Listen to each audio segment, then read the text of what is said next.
Whoa, what a turnout. Thank you, Cleveland. Well, let me begin by thanking Senator Nina Turner, not only for that introduction. How can I compete against that introduction? I don't know.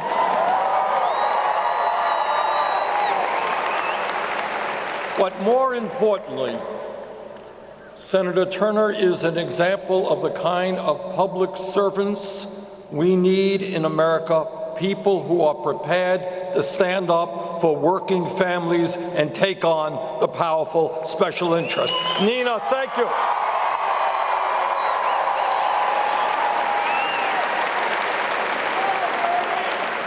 Let me also thank State Senator Mike Skindell, former State Senator C.J. Prentice, former State Representative Mike Foley, and former Ohio Democratic Party Chairman Tim Hagan for their support.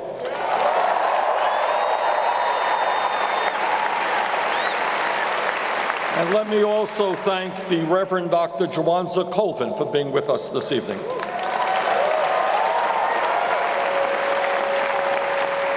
Let me begin my remarks in a somewhat somber way in telling you what you already know, that as Americans we are appalled, we are disgusted by the attack against the people of Paris by the terrorist organization ISIS. And I know that I speak for everyone here and everyone in our country when we send our condolences to the families who lost loved ones in that barbaric attack, and our prayers go out for speedy recoveries for the many hundreds who were injured. In my view, now is the time for developing a serious and effective strategy to destroy ISIS. Now is not the time for cheap political talk or trying to take political advantage of this difficult moment.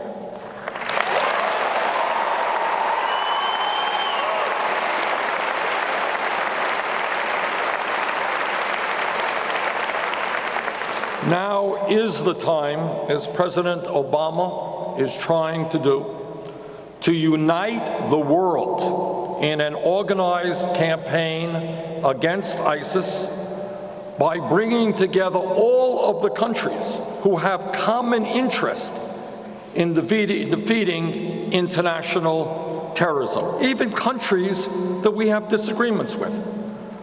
So I think what the President correctly is trying to do is bring together our European allies, France, Germany, the United Kingdom, and others, along with Russia, and along with the Muslim countries who are today face to face with ISIS.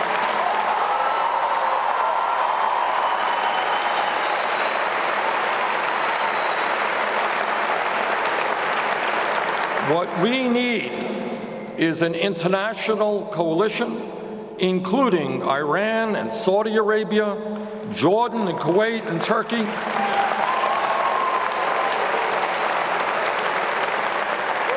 Now, putting together this coalition is not going to be easy, given the many hostilities and long-seated disagreements that some of these countries face. But that is what President Obama and Secretary Kerry are trying to do, and I support their efforts. But let me also say that now is not the time for demagoguery and fear-mongering.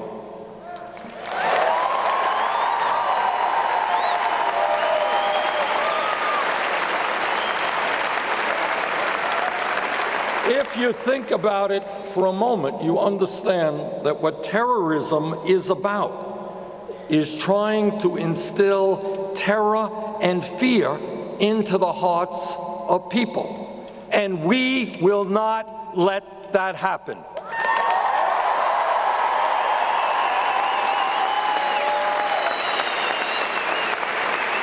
As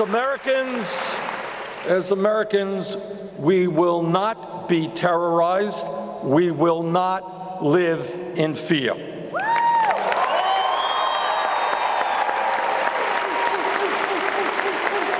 And I do have to tell you that I am disturbed by some of what I am hearing from my Republican colleagues. And I will just say this. During these difficult times, as Americans, we will not succumb to racism.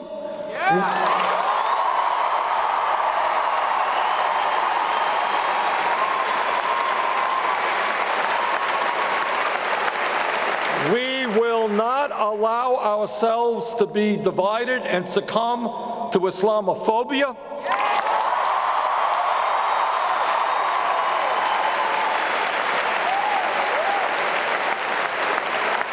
And when hundreds of thousands of people have lost everything, have nothing left but the shirts on their backs, we will not turn our backs on the refugees from Syria and Afghanistan.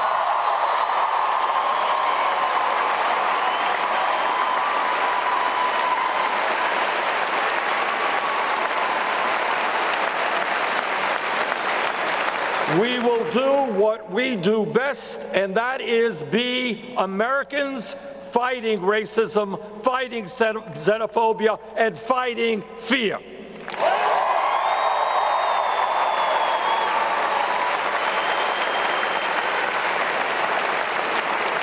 And perhaps most importantly, we will learn the lessons of history.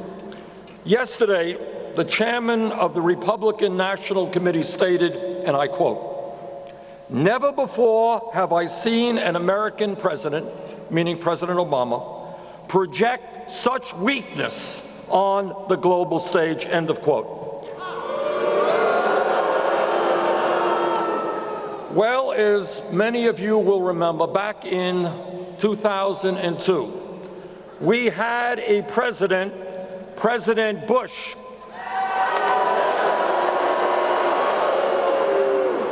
you remember President Bush.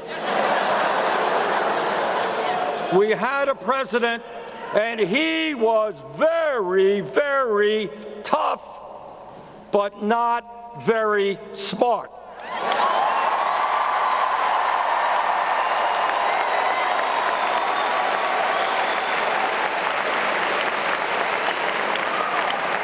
He and Dick Cheney and the whole lot of them, they were tough.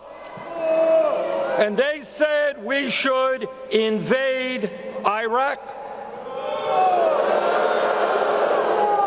We should do it virtually alone. And the result was 6,700 brave men and women from our country dead, hundreds of thousands of our best young people coming home with injuries, physical and emotional, many, many hundreds of thousands of Iraqis dead and wounded, huge instability in the entire region, and we are paying the price today for that instability and that chaos.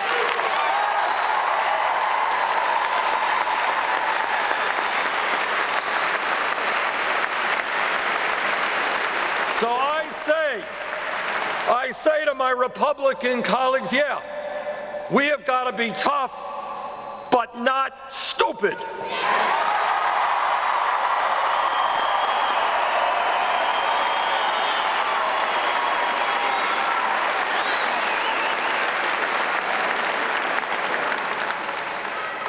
Yes, we need to create a worldwide coalition that will defeat ISIS, but no, the United States of America must not be involved in perpetual warfare in the Middle East.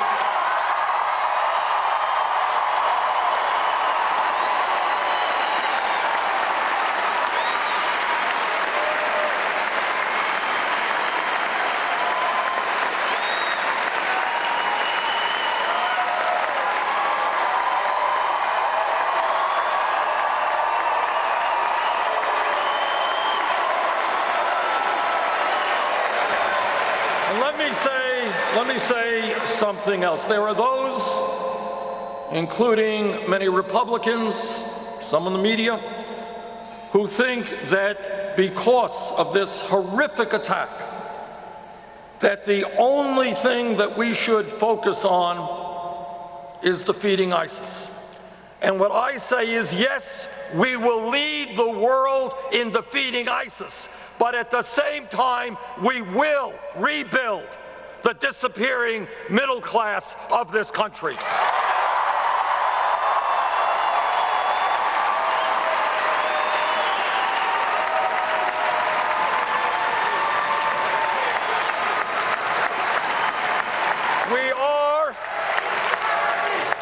We are a great nation, and we can accomplish both goals. Let me say a word about the campaign that we are waging. You know, about 6 months ago, a little over 6 months ago, we began this campaign with no money, no organization, and frankly, very few people in Ohio or the rest of the country knew who Bernie Sanders was. Well, we have come a long way in 6.5 months.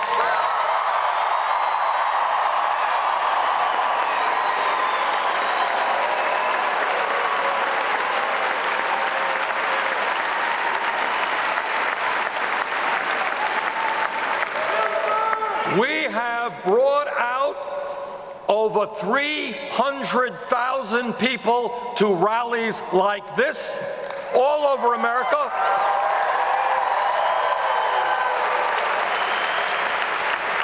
We have hundreds of thousands of volunteers in every state in this country. And at a time when the pundits and the experts said, you know, you can't run a serious political campaign without a super PAC, without raising money from corporations and millionaires and billionaires. We are doing it without a super PAC.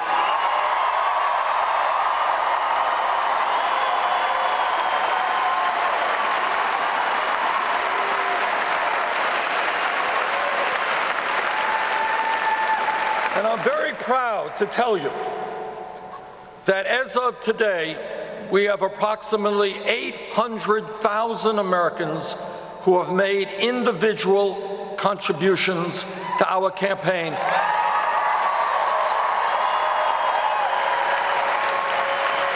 That is more contributions than any campaign in the history of America at this point in a campaign.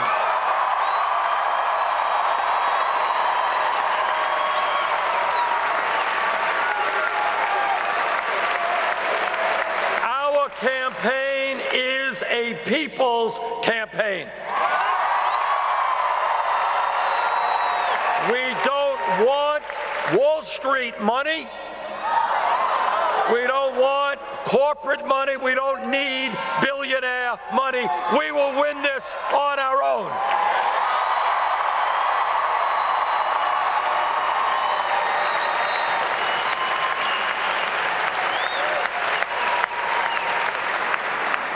And we will win this very simply, as Senator Turner said a few moments ago. Enough is enough.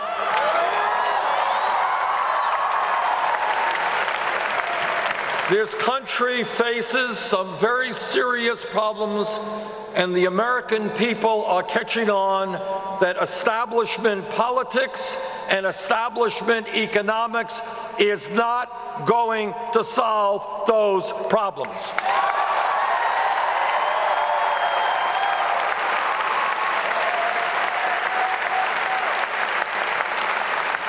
And what the American people also understand is that at a time when Wall Street and corporate America and large campaign donors have so much power, people instinctively understand that no president, not Bernie Sanders, not anybody else, can alone solve the enormous problems that we face. And what people know, and what this campaign is about, is not just electing a president, it is creating a political revolution.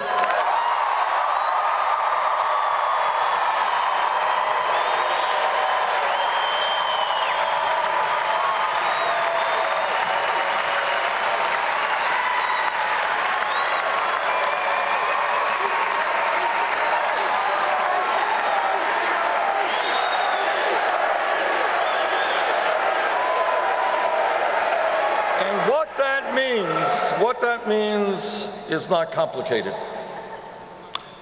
In the last election a year ago, 63% of the American people didn't vote. 80% of young people didn't vote. Vast majority of low-income, working people didn't vote. What our job, and it is not an easy job, is to reach out to tens of millions of Americans who are working, in many cases, longer hours for lower wages. Sometimes they can't afford to feed their kids. They can't afford to send their kids to college.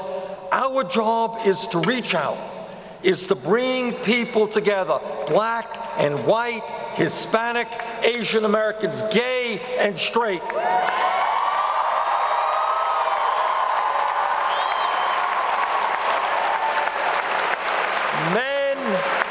Men and women, people who were born in this country, people who immigrated to this country, because, see, when we allow them to divide us up, we lose. When we stand together, there is nothing we cannot accomplish. That's what this campaign is about.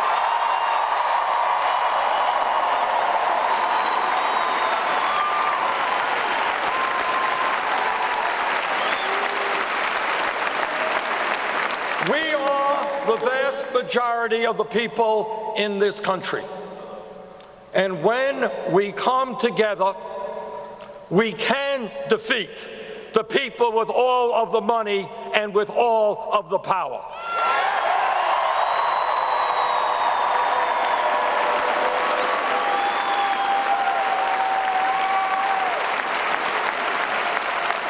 Now, I've been all over this country and given a lot of speeches, and one of the best compliments that I've received came from a guy, I think was out on the West Coast, and he said, you know, Bernie, what I like about you is you are treating us like we are intelligent people. In other words, what this campaign is about is not fancy gimmicks and me telling you all kinds of jokes. Can't do that. I don't have much of a sense of humor. I'm not going to tell you all about my beautiful family and my beautiful grandchildren. But what I will do with you, which we don't do enough, is simply lay on the table the most serious issues facing our country.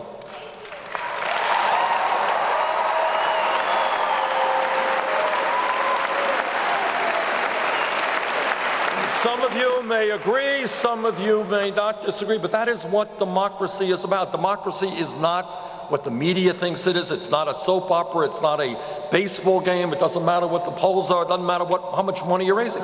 What democracy is about, pretty simply, is us talking about the issues that we face, respectfully arguing about those issues, and then coming together to resolve those problems. Remember, every problem that we face was caused by human decisions. Every problem that we face can be overcome by better decisions.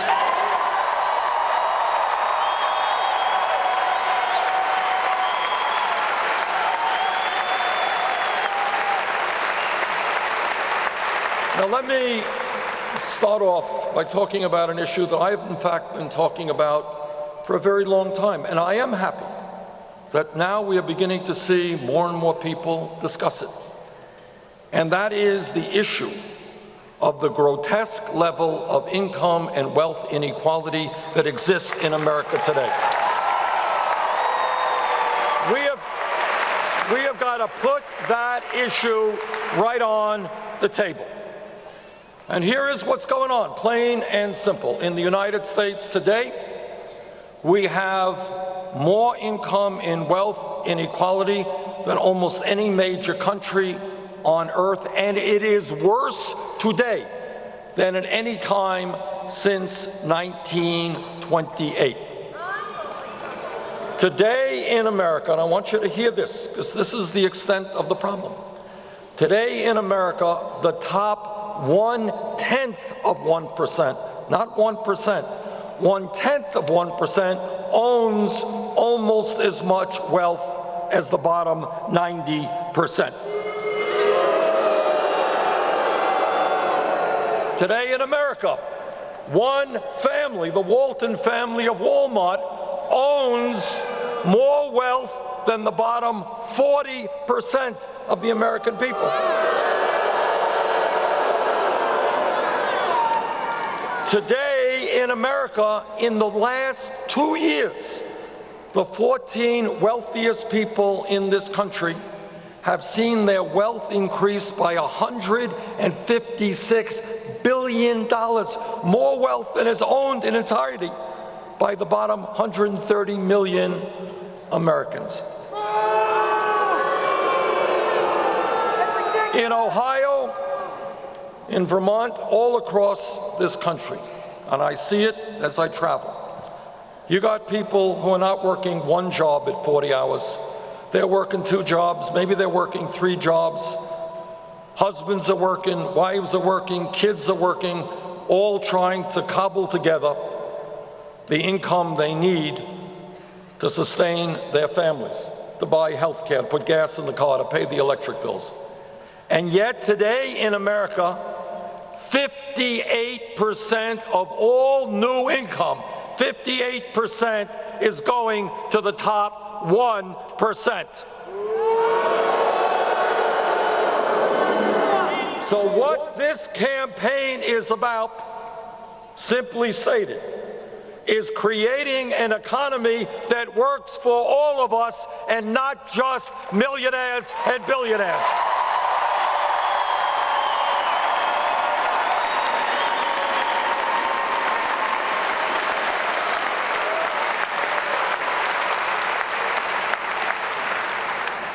And this campaign is sending a simple and straightforward message to the billionaire class. And that is, in America, when people have the power, the billionaire class will not have it all.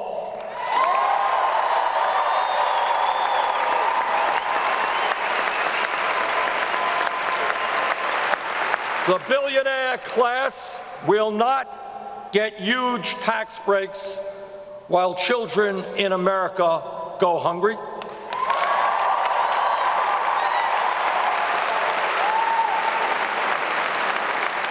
They will not continue sending our jobs to China when millions of people are in desperate need of good-paying work here in America.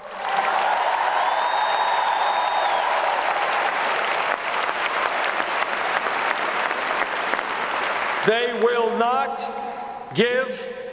continue to give huge compensation packages to the CEOs of large corporations when they cut the wages and the pensions and the health care.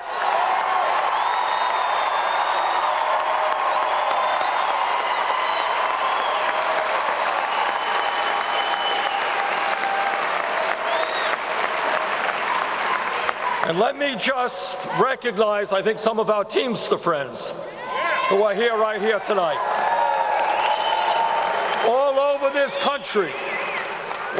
this country, a promise that was made to tens of thousands of workers in guaranteeing them their pensions is now being undermined. And if I have anything to say about it, and Marcy Kaptur of Ohio and I do.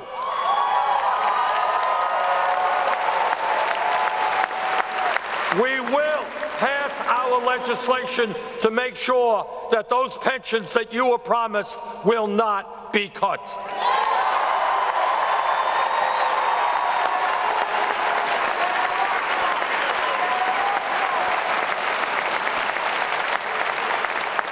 Now, when we talk about what's going on in America, we have to take a very deep breath and just take a hard look at what we see around us. So this is what I see.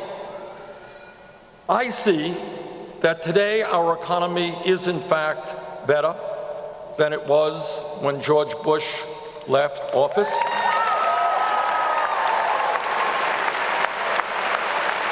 And you know something, our Republican friends, we shouldn't be too hard on them because they suffer from a very serious illness called amnesia. They forget.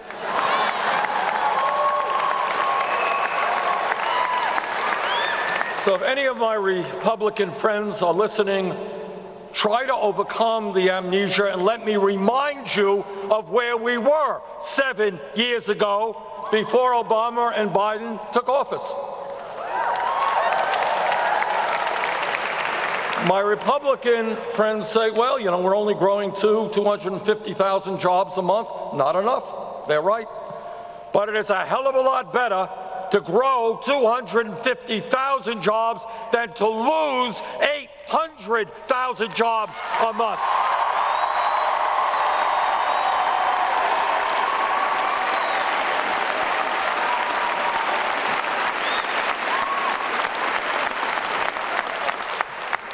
My Republican colleagues, again, suffering from this very serious illness of amnesia, they worry about the deficit, and that is a serious problem. But they forgot that when Bush left office, we had a record-breaking $1.4 trillion deficit. We've cut that by 2/3.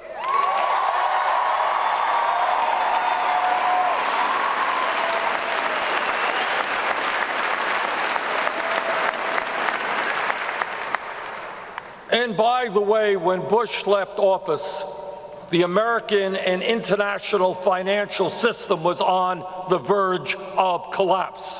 Just in passing, we might want to mention that.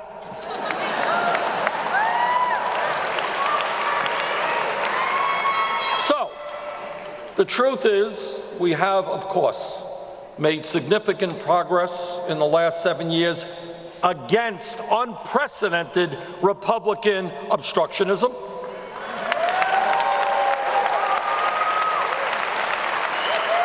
But there is another truth that we have got to lay out on the table. This is a harder truth.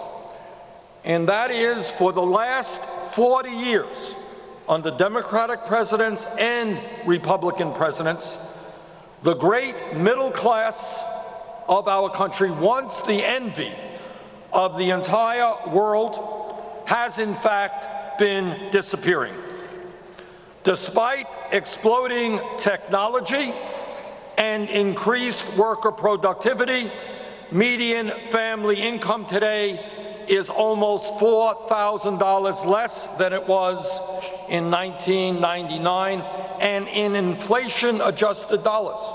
We have millions of people, men and workers, men and women, who are earning less money than was the case 30 or 40 years ago. That's the reality. So the question that all of us have got to ask ourselves is, how does it happen that when workers are producing more because of exploding technology, they are earning less and working longer hours?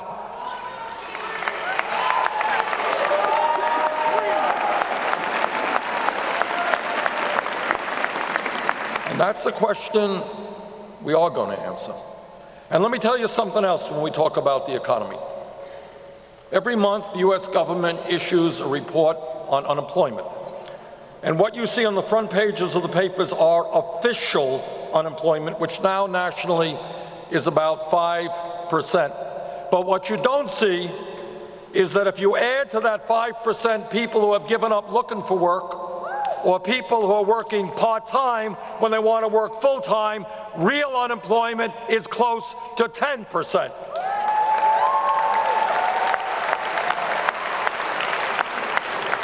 And here's something else that we virtually never discuss, and that is the tragedy of youth unemployment in this country.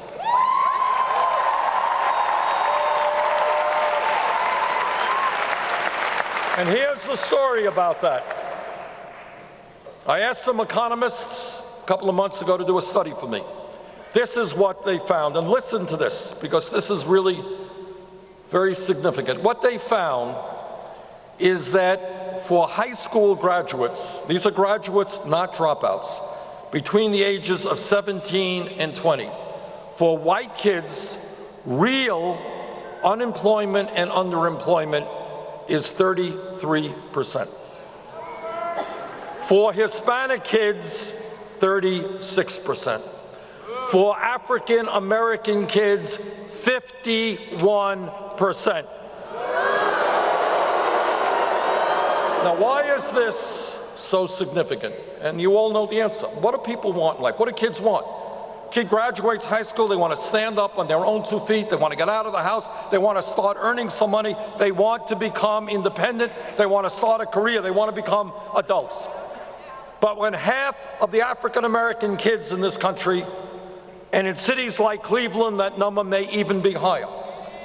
When kids in this country are unable to stand on their own 2 feet and get out and get a decent job, bad things begin to happen. And if anybody here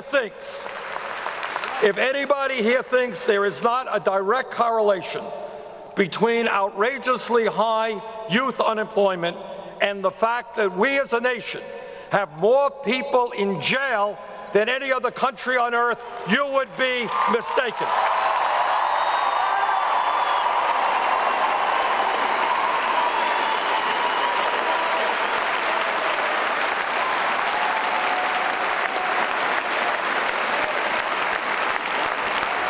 So let me tell you what I think is the most common sense idea that is out there. And that is that instead of investing in jails and incarceration, maybe we should invest in jobs and education for our kids.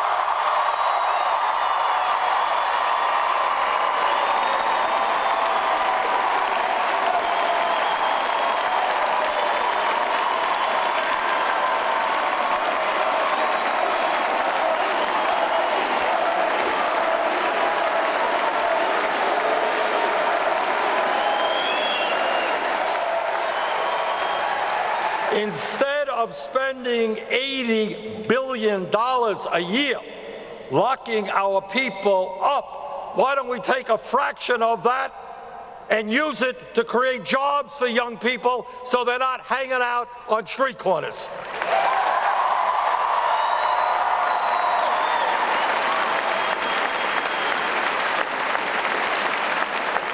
And let me tell you something that you all know. It costs a heck of a lot less money to send somebody to the University of Ohio than put them in jail. Let's invest in education.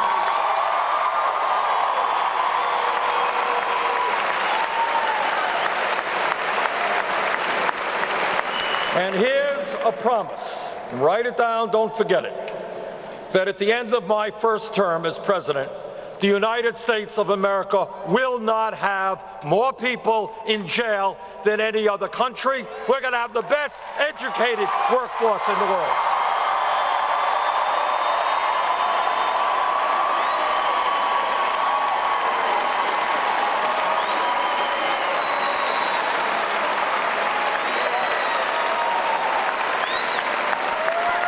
And when we talk about the economy, brothers and sisters, it is not only the grotesque level of income and wealth inequality, it is not only unemployment.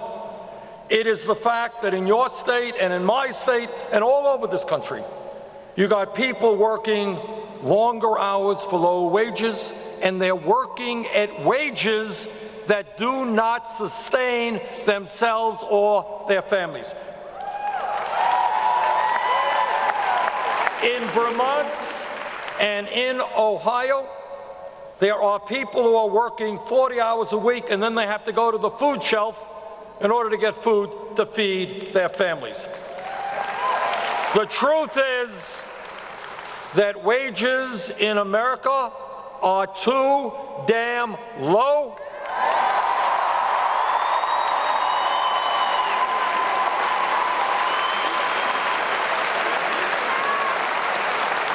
The minimum wage of $7.25 an hour is a starvation wage.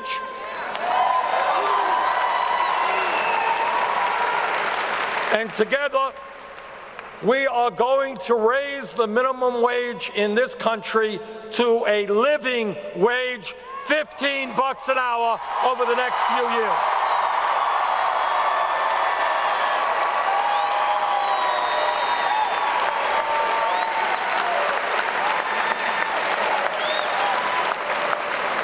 And when we talk about fair wages, I hope every man here will stand with the women and demand pay equity for women workers.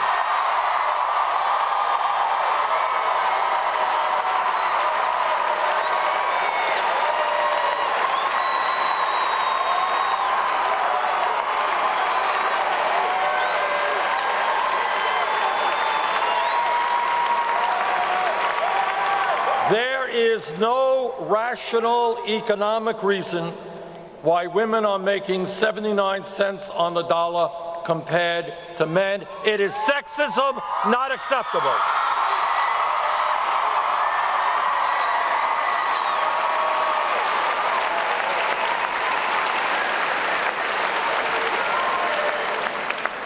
Now let me say a word about family values. Now, you have heard many Republicans expressing deep, deep concern about families, especially very wealthy families who might contribute to their campaigns. But they are very passionate about, quote unquote, family values. And everyone here knows what they mean by family values. What they mean is that no woman in America should have the right to control her own body. I disagree.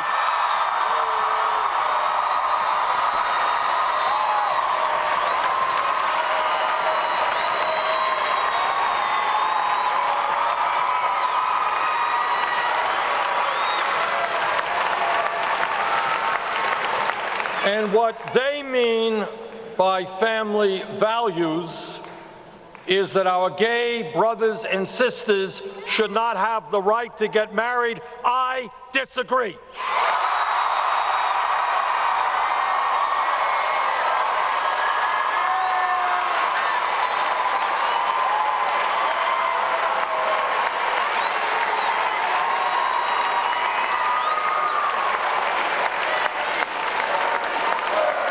Now, as Senator Turner mentioned to you earlier, I'm very blessed. I have 4 great kids and 7 beautiful grandchildren, and my wife Jane and I have been married for 27 years. We believe in family, and we believe in family values, but our values just a little bit different than Republican family values.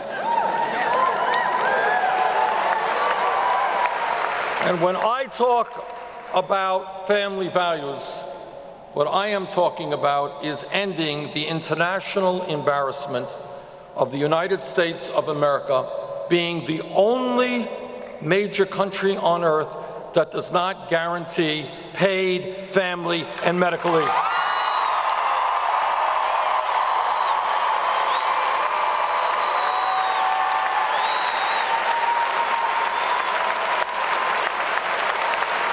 So let me be very clear. It is not a family value to tell a woman who has just given birth that she has to be separated a week or two after giving birth from her baby. That is not a family value.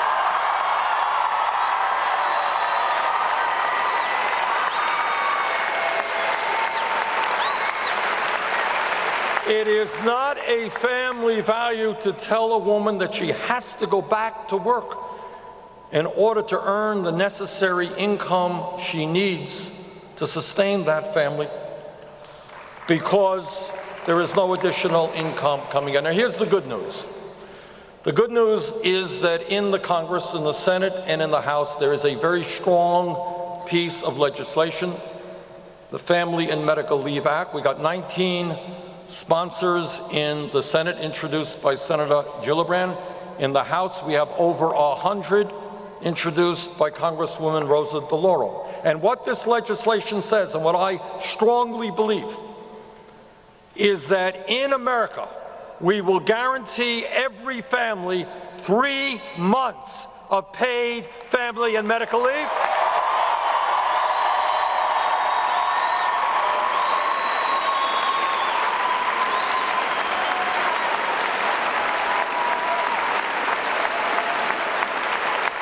We will guarantee those families 2/3 of the income they were earning, and we do that all for a cost of about $1.38 a week.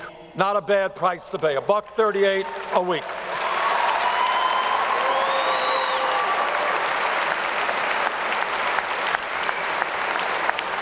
My hope is that every candidate for president, especially those who talk about family values, will come on board and support that legislation.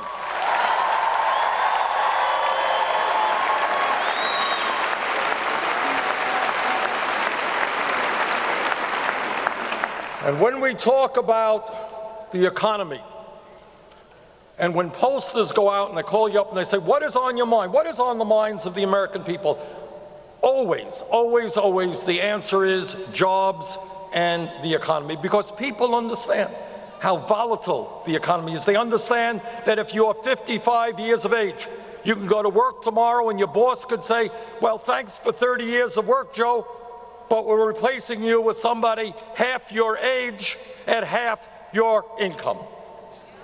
And they understand that if you're a college graduate, it is hard to get work commensurate with your education.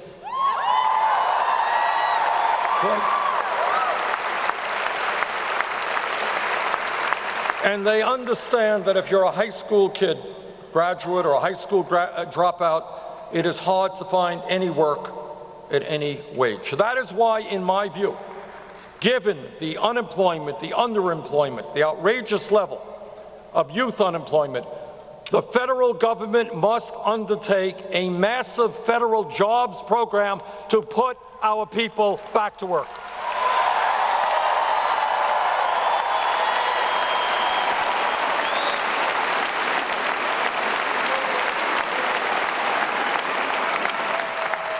We should not be firing teachers and child care workers. We should be hiring teachers.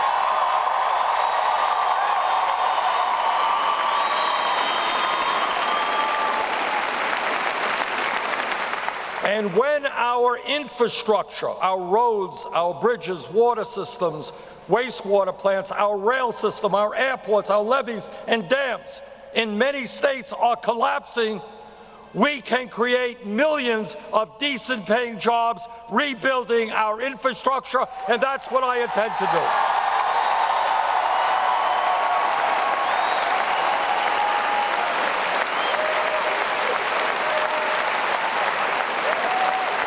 And by the way, and let me say this very clearly to the folks in Ohio, when we talk about jobs, it's not only creating decent-paying jobs, it is preventing the loss of good-paying jobs because of disastrous trade policies.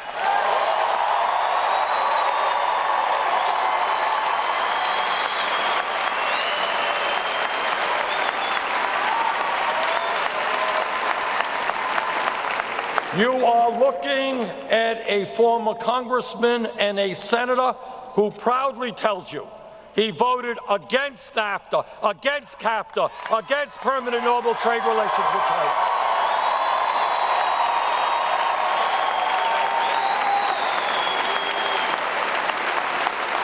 And I will help lead the effort to defeat this disastrous Trans-Pacific Partnership.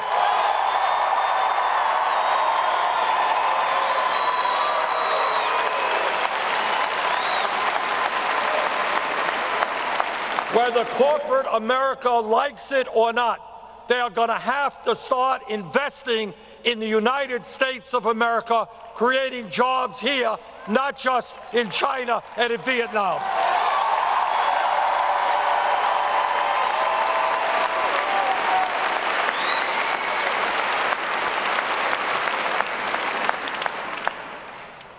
When we use words like greed and fraud and dishonesty and arrogance, these are just a few of the adjectives we can use to describe Wall Street.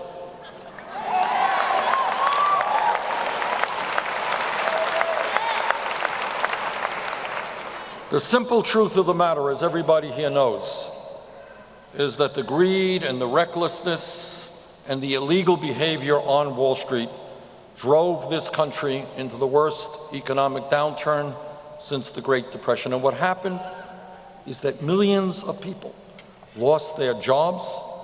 Some of them have not found new jobs. Many of them lost their homes, and many people lost their life savings, making retirement that much more difficult. We need a banking system in this country that is part of the productive economy, that provides affordable loans to small and medium-sized businesses so they can create jobs.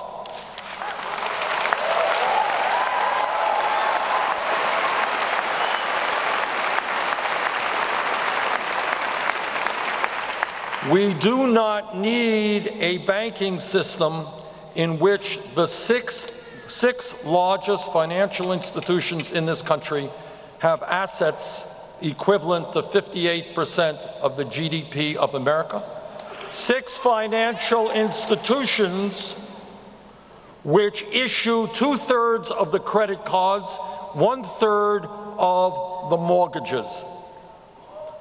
When you have financial institutions and a Wall Street that have so much economic power, so much political power, during the effort to deregulate Wall Street, which I helped lead the opposition to, Wall Street spent $5 billion over a 10-year period on lobbying and campaign contributions. When you have an entity like Wall Street, which has so much economic and political power, which is making so many campaign contributions to super PACs, to Democrats and Republicans, the answer to what we have to do is obvious, and that is reestablish Glass-Steagall and break up these huge banks.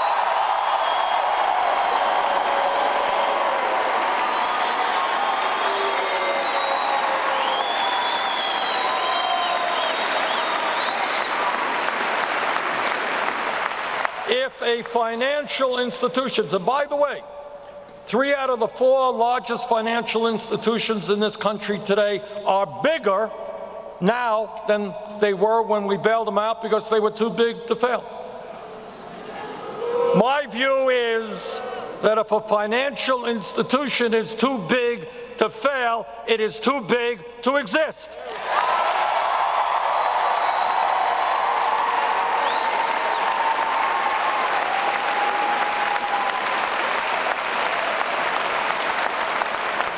Now, some of you may know that I have recently introduced legislation to take marijuana out of the Controlled Substance Act.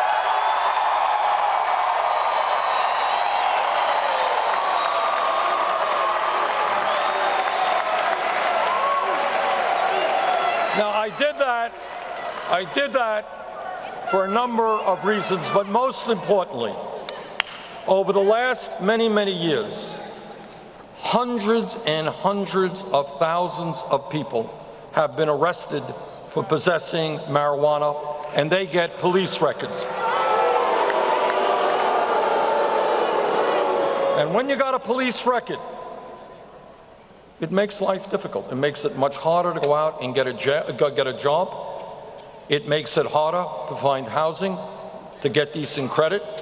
And in some cases, people ended up in jail. So I find it very interesting in terms of a broken criminal justice system. I find it interesting that hundreds of thousands of people have criminal records for possessing marijuana, but not one CEO on Wall Street has a criminal record.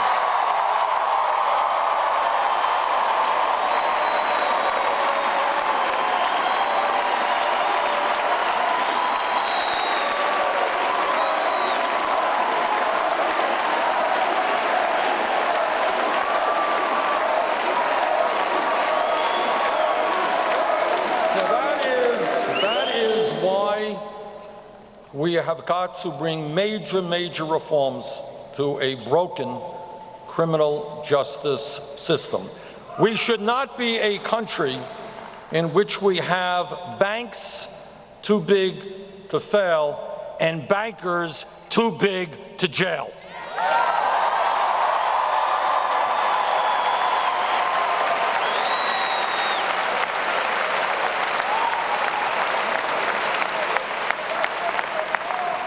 I am often asked, well, Bernie, which particular issue is the most important? I can never answer them because all of these issues are so terribly important.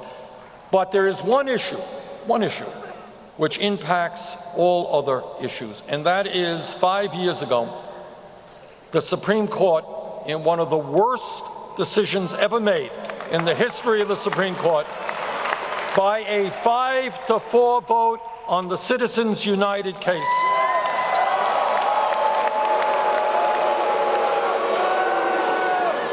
by a 5-4 vote, what the Supreme Court said to the wealthiest people in this country, they said, guys, you already own much of the economy. Now we're going to allow you to purchase the United States government. And that is what they are trying to do right now.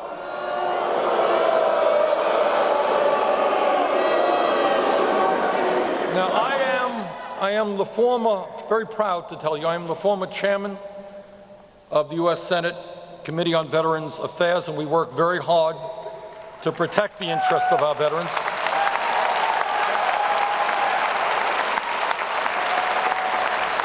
And as a member of the Veterans Committee, I have talked to some wonderful people who have fought in World War II and Korea and Vietnam all the way through to Iraq and Afghanistan. And these people have put their lives on the line, and of course, many of our soldiers never came home, to defend American democracy.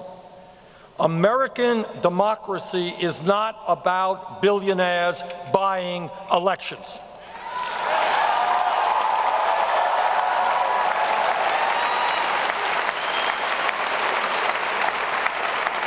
When you have a situation where the second wealthiest family in this country, the Koch brothers and a few of their friends, you have heard about the Koch brothers, okay? When a handful of families can spend some $900 million in an election cycle, more money than either the Democratic or Republican Party will spend, that is not democracy, that is oligarchy, and we are going to end that.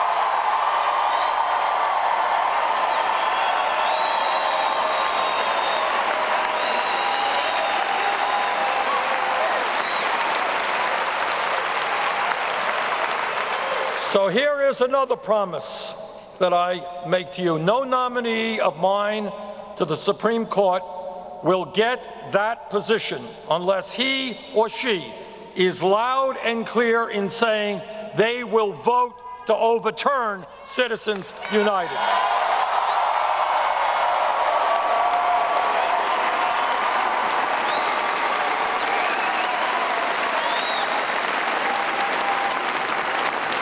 And furthermore, when we talk about democracy, together we are going to stand up and tell Republican governors and legislatures they will not get away with suppressing the vote.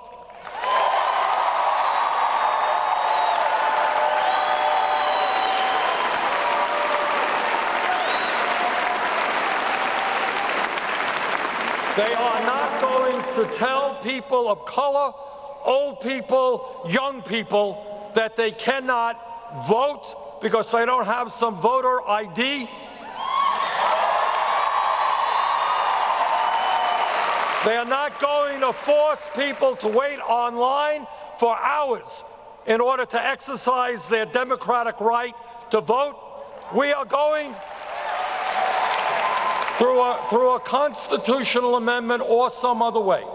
We are going to reach the day when simply and straightforwardly anybody 18 years of age or older has the right to vote. End of discussion.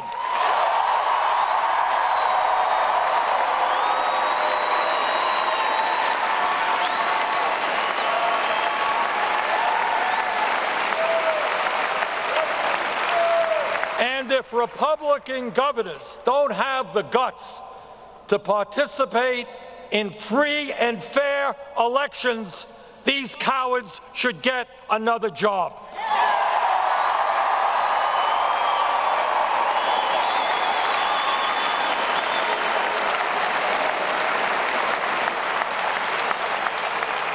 Our job is to create an America in which we have not one of the lowest voter turnouts in the industrialized world, but one of the highest.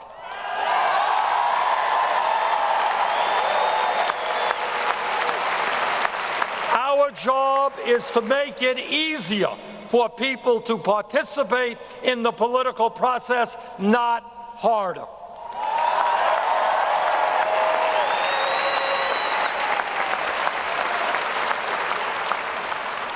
And when we talk about where we are as a nation, all of you know that we are living in a very competitive global economy. And in that context, it makes zero sense to me that we have hundreds of thousands of bright and qualified young people who want to go to college, who should be in college, but can't go to college for one reason, and that is their families lack the income.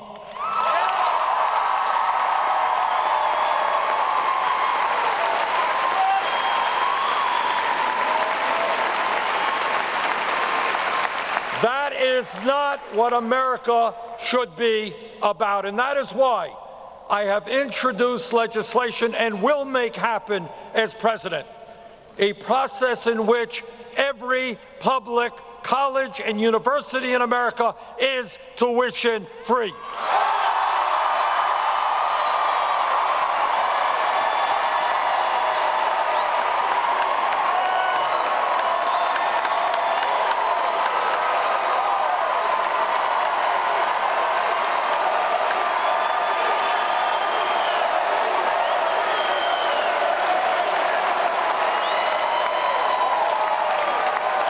And what that is about, and I want you all to appreciate what that is about, it's telling every kid in Cleveland and in Burlington, Vermont, that no matter what your income, the income of your family may be, if you study hard, if you do your schoolwork seriously, you will be able to get a college education. That's a big deal.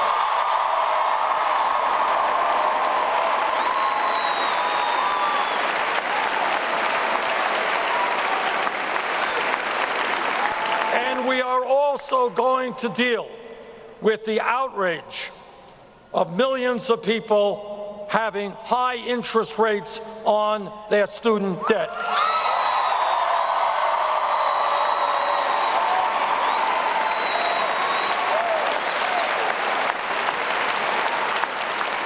It makes no sense to me that people are paying 6, 8, 10, 12, 14% interest rates on student debt when you can refinance a home for 3 or 4%.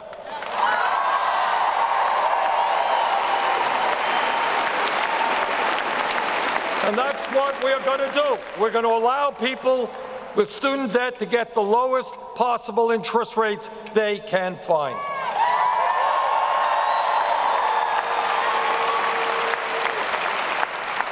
Now, providing free tuition at public colleges and universities and lowering student interest rates is an expensive proposition.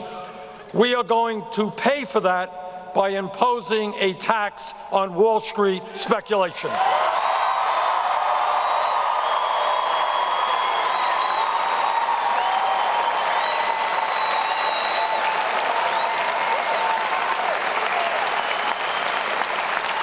When Wall Street, as a result of their greed and recklessness, crashed, they came running to the Congress and begging us to bail them out. Now it is their turn to help bail out the middle class.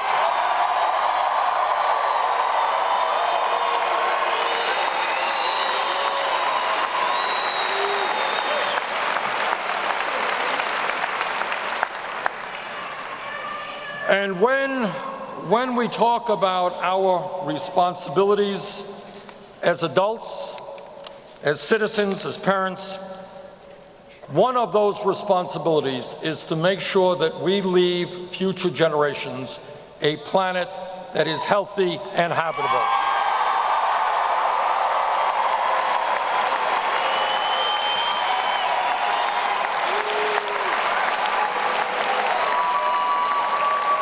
Now, the debate is over. Climate change is real.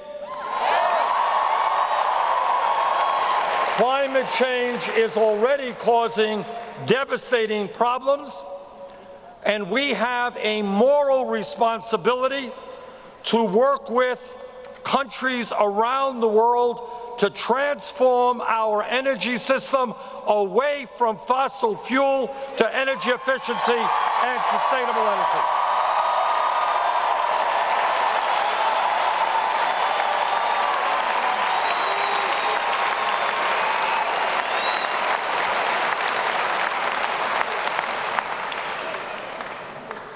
And if we do not do that, what the scientists tell us is that by the end of this century, this planet will be up to 5 degrees warmer Fahrenheit than it is today. More drought, more floods, more extreme weather disturbances. We have a moral responsibility to make sure that does not happen.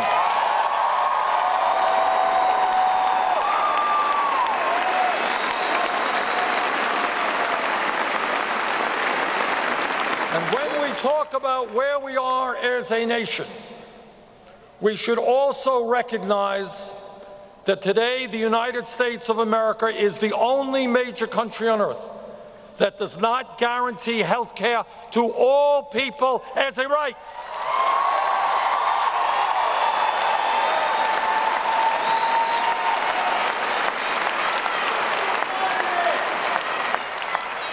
Now, I was on the committee that wrote the Affordable Care Act, and we have made some good progress in this country through the Affordable Care Act. But we can do better, and we must do better.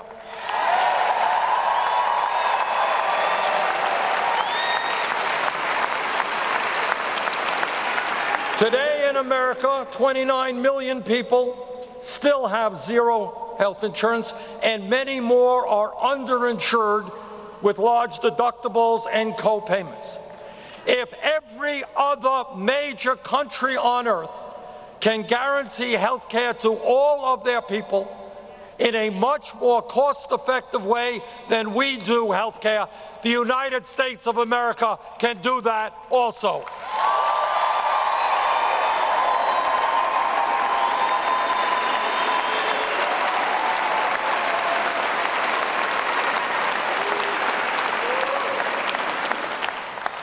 Let me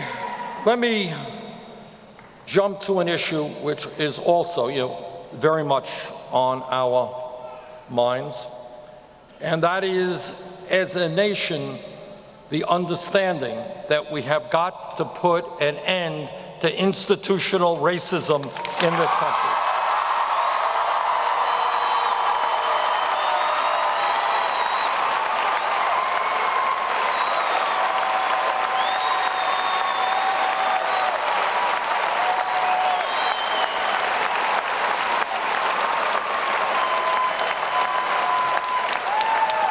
And in that regard, I am not just talking about a very sick individual who some months ago, for example, walked into a church Bible study class in Charleston, South Carolina, and just killed 9 people because of the color of their skin.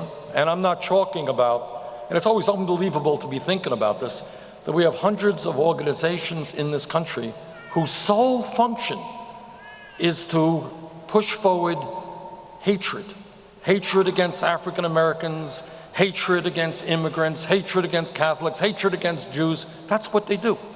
But I'm not just talking about that.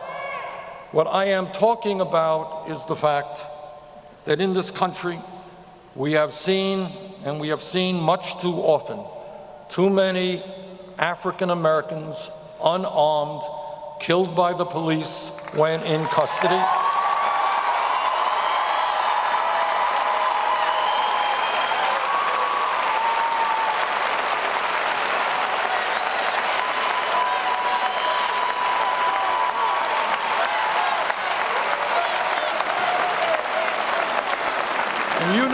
You know the names as well as I do, whether it's Sandra Bland or Michael Brown or Kia Boyd or Eric Gardner or Walter Scott or Freddie Gray or Tamir Rice or Timothy Russell or Melissa Wilkins.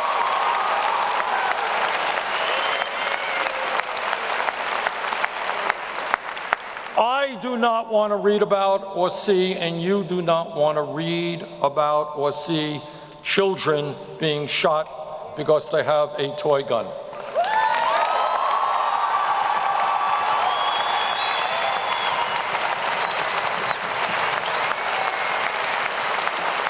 You and I do not want to continue to see over 100 bullets being shot into a car.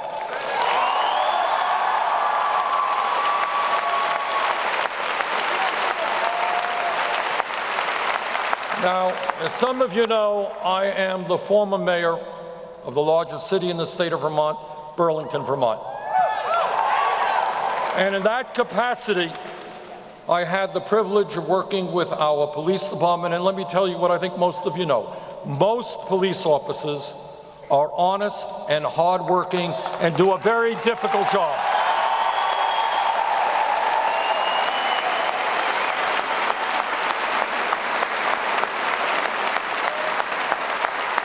The truth is, it is very hard to be a police officer today. Many of them are underpaid.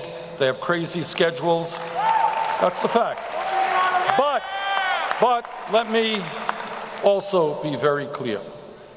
And that is, when any police officer, like any other public official, breaks the law, that officer must be held accountable.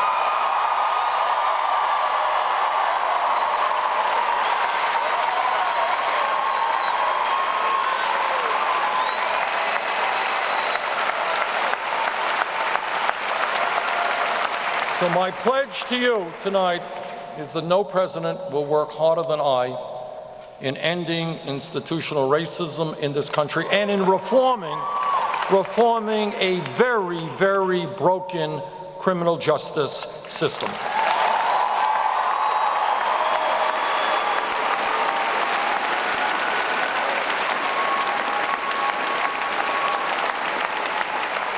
So a lot to talk about. Let me just mention a few of the things that have to be done. For a start, we have got to demilitarize our police departments.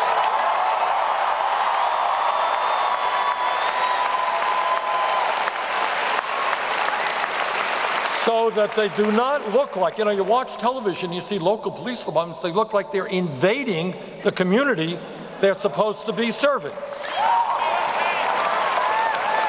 A good police department, and there are many of them, are part of the community, are trusted by the community, are not seen as a foreign invading force.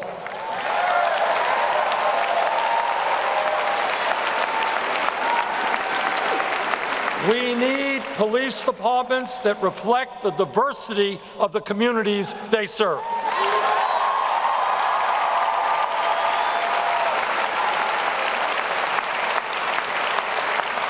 We need new rules for the allowable use of force. Lethal force is the last resort, not the first resort.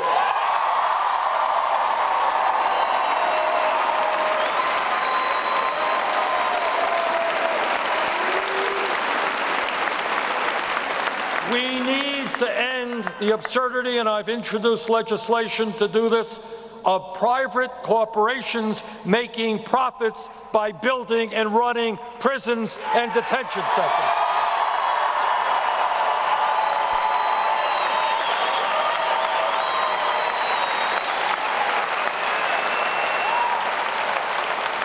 We need to invest in drug courts and medical and mental health intervention.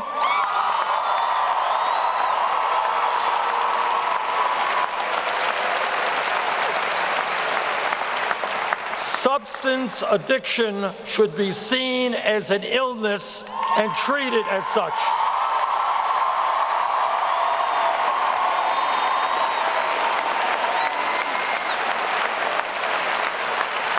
We need to end minimum sentencing.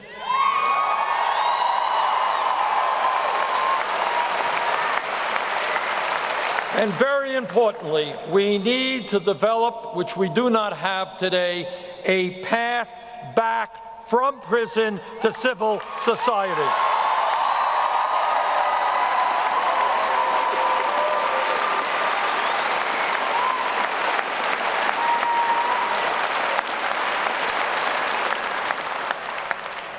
And when we talk about issues facing our country, I want everybody here not to forget that there are 11 million people in this country today who are undocumented, who are living in fear and living in the shadows.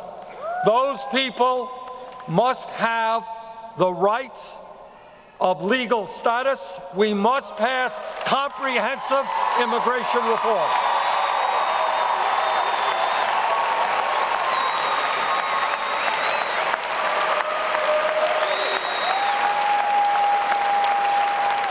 And we must move toward a path toward citizenship.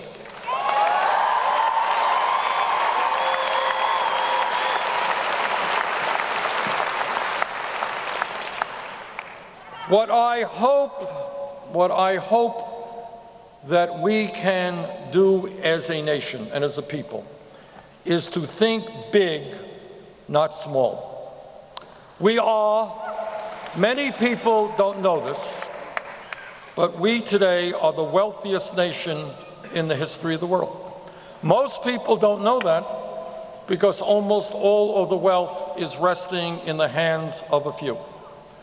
Our job is to say that as the wealthiest nation in the history of the world, with an enormously productive workforce, with some great universities and scientists and teachers, there is nothing, if we put our mind to it, that we cannot accomplish. Don't get yourself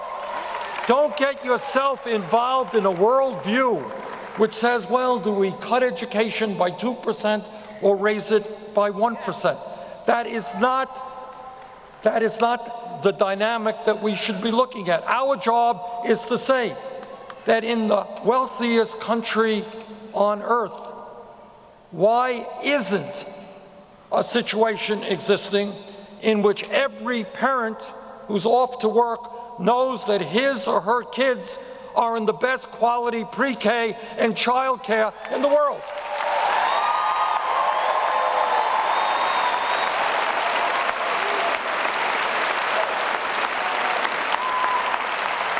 Why can't we do it? Tell me why. We can do it. Tell me why. We cannot do what many other countries do and make sure that everybody in the country has the ability and desire, is able to get all of the education they need regardless of their income. Why can't we do it?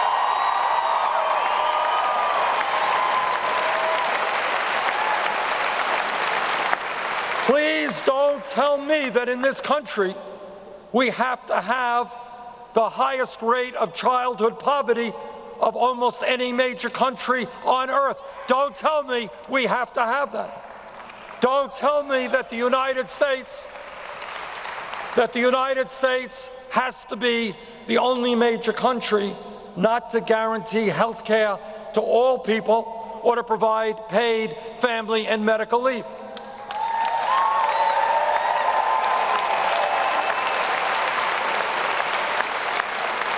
Don't tell me that the United States has to continue having more income and wealth inequality than any other major country on earth and have corporations that make billions who end up paying in a given year almost nothing in taxes. Don't tell me that that is the country we have to be.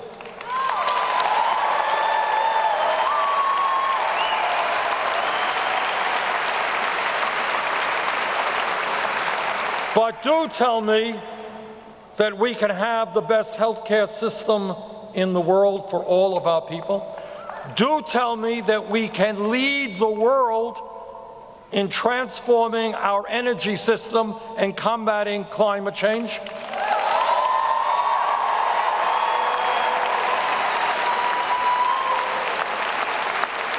Do tell me that workers in America will not be losing the pensions they were provided.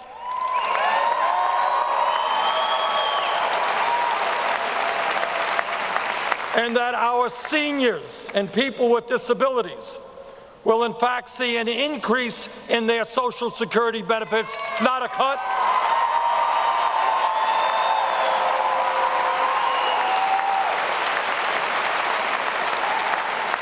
Do tell me that together we will end racism and sexism and homophobia.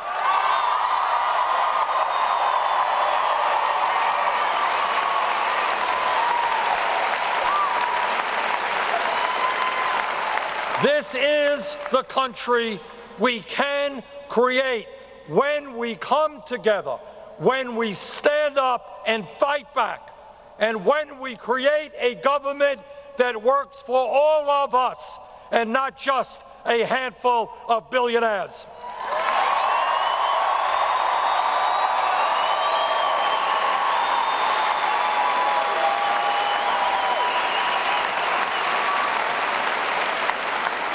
Please join the political revolution. Thank you all.